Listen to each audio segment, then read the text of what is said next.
Hello, students. Good morning, rather good afternoon. We are live now and on our embedded software office hours. And myself and Prithan, our TA, is here.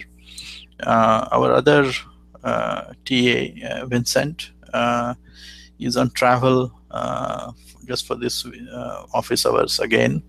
But he should be joining beginning next office hours and will be with us in a couple of days on PIAS as well. So I hope just again, we'll start with some announcements and then take some questions. So the big thing, of course, that we are working on now is the project. And saw several posts about the semantics of VEX instructions. I would like to really thank Prithan for clarifying the VEX semantics in terms of commit. And I'd like to talk a little bit about that as well in a couple of office items in the office hours from my side. And I hope all those issues are clarified. You had to account for those in your scheduling algorithm. Otherwise, if you assume they committed a particular latency, which is not the maximum latency, then you will not generate you will generate the stalls for some instructions. So make sure you account for it in your scheduling algorithm. There should be a slight modification, which is when you compute things to go on in the same slot, you have to compute the maximum latency from there of different operations in order for them to find out their dependent operation when they could start at the earliest time. So that's a slight modification in that small formula which is there in the algorithm. And please make sure the earliest ready time changes because of that, of the destination instructions. I hope all the teams are doing well. I heard about some issues and I got some emails about some issues in terms of the teammates not being responsive and not working properly in terms of doing the work, etc. That's really unfortunate. Those who are affected because of their teammates, please do let us know. One thing that we would like to tell you is this, that we take these things very seriously. And what we will do is we will give you extra time to complete things on your own because of some problems like these. And we'll also investigate the matter and find out what went wrong here. And we will have to penalize the slackers because everybody is extremely busy. You cannot put your teammate in jeopardy because of being slack on these issues. When you committed on this particular project and when you committed with your teammate, you have a commitment to obey those responsibilities and work diligently. The amount of work that has been given for project 1 has been for 2 people, and it is unfair to expect that to be done by a single person. So you are putting your teammate in jeopardy, and there cannot be a worse thing than that. So we will penalize the slackers here, and we will give the extra time to those who have to work on their own here. So please bear that in mind. In a real work environment, if you do these kinds of things, there will be very, very bad consequences. So please refrain from doing it. Don't count that you will just ride it on the laurels of your teammates or somehow just not even get noticed. We notice a lot of stuff here, so please don't do it. Those who are in this situation on the receiving end, that is their teammates have not really done much, please let us know and try to sort this amicably amongst yourself. There could be some issues because of some temporary problems, but we have given enough amount of time for doing this work. And we expected that due to the long amount of time that we gave, there will be smoothing out of different travels and other issues. The schedule was announced ahead of time, and we have also given a lot of time to do the project phase 1. So we're a little bit surprised and saddened by these issues being seen here. Um, Moving on, I hope everybody is staying on top of things and getting things done, and getting ready for the submission for the phase for the project part 1 soon. We might add a few extra days to help out, but stay on top of it. It will not be more than 3-4 days or a week maximum. Again, the second thing is I hope everybody is pacing properly, reading the papers, trying to understand the material. That is quite important as you work on your projects, to understand the theoretical side of the class. We have not given any homework, but we will be soon giving to cover the papers. And so please read and be ready for dealing with that in terms of solving some really interesting problems, which we have worked on some real processors in terms of real code generation, etc., on the embedded software. And please do not accumulate the pacing, because we'll soon be getting into these homeworks as per the pacing schedule.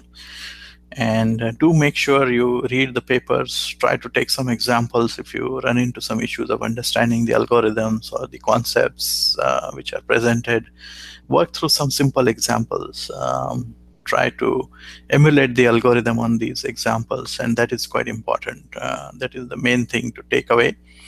Why this was done and how it has improved things and how it was done. So these 3 things we expect you to take away from each of the papers and try to understand and put it in perspective in terms of how the software improves in terms of code size, efficiency, energy consumption. These are different dimensions, and they have been covered in different papers. So that is another thing. And the third announcement is Prithen is being the only TA for last week, and this week is really working hard to finish grading of homework 2.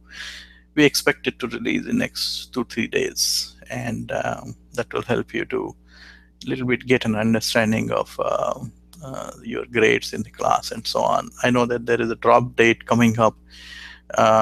If anybody is concerned individually about their grade or their understanding or want to check anything, please do send me as well as the TAs an email, and we will go over your case and respond to answer any questions or concerns you have. In case you already have the weightages of different parts here, and the projects do carry a good bit of work, the weightage, so do homeworks. It's roughly 1/3, 1/3, 1/3. And so there's a fair amount of things to catch up on, and I wouldn't get overly worried unless the grades are low and you're really not getting anywhere, or frustrated, or have really low scores, or just can't keep up, etc. So only under those circumstances, maybe you want to drop, and here, of course, you can do it again, maybe next semester or so when you have more time, if you're really stressed because of the amount of work you have at your workplace and so on. Other than that, I don't have much in terms of announcements. So let me just quickly go over the clarification Prithen posted about the latency and commit side. So VEX, by the way, historically is not just a hypothetical instruction set. It has been implemented in HP's embedded lines. So it is a real, you can see that it is a real instruction set. The instruction set was originated by Josh Fisher, who wrote the book, whose book we are following, who was at HP Labs, who was the pioneer of trace scheduling and many important optimizations for embedded. And HP's printers and many other lines use some of this processing. And I was chatting with Prithen about why they decided to use only synchronous commit here. So the big reason for that is resources. On embedded devices, there is a lot of restrictions in terms of the size of the die and so on. These are not huge, big devices.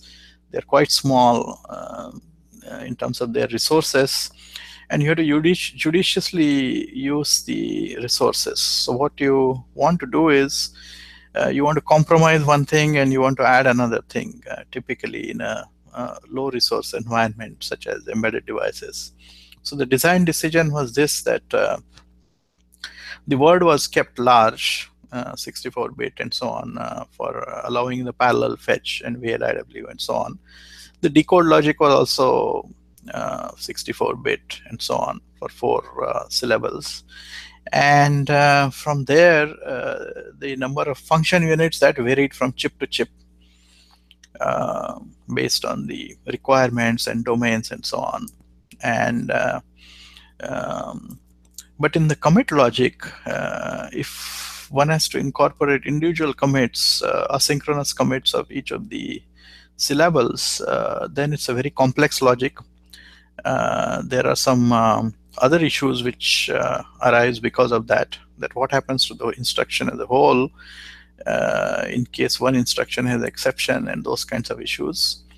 And how to propagate those and nullify committed instructions and so on. So they become really, really problematic. And second is the issue of course, resources. Such a complex logic will occupy a large part of the chip, and therefore will allow less number of function units and other resources or registers in particular to be implemented. And because of this, the design decision went in favor of keeping the synchronous commit of all the instructions. What it of course meant was that you should not put instructions with totally different latencies in the same slot, because then you're holding back the faster instructions because of the slower instructions. And so that burden was shifted to compilers. And of course, we are not asking you directly to do this in this particular project, but bear in mind that in a real compiler, that would have to be accounted for, that amongst all the different ready instructions, the ones which have similar latencies should go into the same slot. That would be additional restriction there. And you can see that the modern GPUs are exactly based on the same principle, and they are completely synchronous in terms of their commit. They of course have additional restrictions because they have to have exactly the same instruction has to execute. Here the syllables of course could be different. One could be doing load, second could be doing add, etc. So in the GPU side, again, the same motivation is used for maximizing the parallelism and allowing a lot of chip area to be used for registers and many other things, and not trying to waste precious chip area, which remains precious, because if you have that available, you can add more parallelism, and that's the principle of GPUs. And in those times when VEX was developed, the principle was you want to account for more complex clusters of registers and more complex data movement from one set of registers to the other and all these kinds of things. And therefore the area which was on a very low resource environment again was precious due to different reasons, and it was favored that the synchronous commit would help you to cut down on this complex commit logic and give you the freedom of using that particular area towards something more useful. So that is the restriction, and the implication is that of course the compiler bears the burden of what to put in each VLIW instruction in terms of which syllables go together. Later on, StarCore 140 and other chips carried that even further and tried to optimize across syllables, because they could share some things and so on, and put some more restrictions. And SC140, if you StarCore chip, it's historic. Of course, if you look into that, it had lots and lots of different restrictions that this particular syllable cannot be combined with that and so on. And that pushed the compiler burden even more.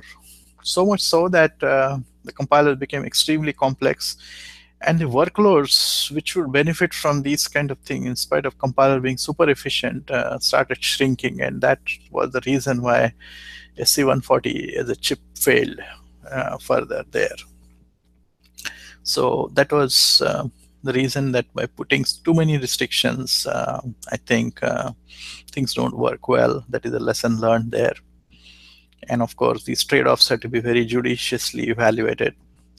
Modern processor design is by emulating lots and lots of different workloads. They see the effect of all this through a simulator, just like you are doing. And then they evaluate whether it is worthwhile putting these restrictions or not. They tend to balance the workloads which will be difficult to parallelize versus the efficiency of the ones which could be parallelized, and then they take that kind of a decision. And modern GPUs are a great example of how the VLIW has evolved into a synchronous data parallel kind of an instruction set. So please take a look at certain GPU instructions and how they work, and NVIDIA's latest processor Volta, and some others before that, such as Pascal and so on. There's a lot of interesting stuff available online. So once you have a little bit of time after this, please take a look at those. That's about it. Prithen, do you have any other announcements at this particular point in terms of, we already talked about the grading, which anything else you want to add to, any clarification or anything that you're seeing on Piazza? Nothing right now. So I'll be finishing the grading within 1-2 days. So that is left, and yeah, nothing else. I don't see any other pending questions, or there is no questions on the chat also. So Great. nothing else from my side. Yeah. Appreciate your help, Prithen. I know this is a lot of stuff for you to handle when Vincent is away, and you have to deal with your own courses and all. So thank you for that. If there are any other questions on the for those who are live or anything you want to ask, please go ahead. We are now taking questions.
Anani, your question is not clear to me. Can you like state the two instructions between which you are trying to find out the dependence? I see that you have written the load into R2. So which is the other instruction that you were talking about?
So a dependence can exist between these two instructions we're talking if the uh, load is loading from the memory into a register, and that register is being used by the store instruction. So if the store is reading from the same register to which the load is writing to, then there can be a dependence between them. I'm not sure if I answered your question correctly or not. I mean, I don't exactly remember which example you are uh, pointing to. Can you share the link of the example? Then it will be easier for me to understand your question.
So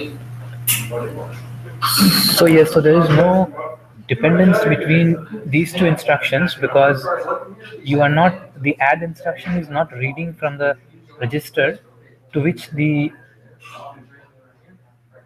memory load is happening. So that's why there is no dependence between these two.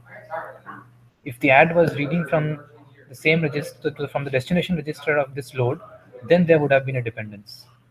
Uh, but without that, there is no dependence between these two instructions. Um, yeah, so memory dependence only happens between the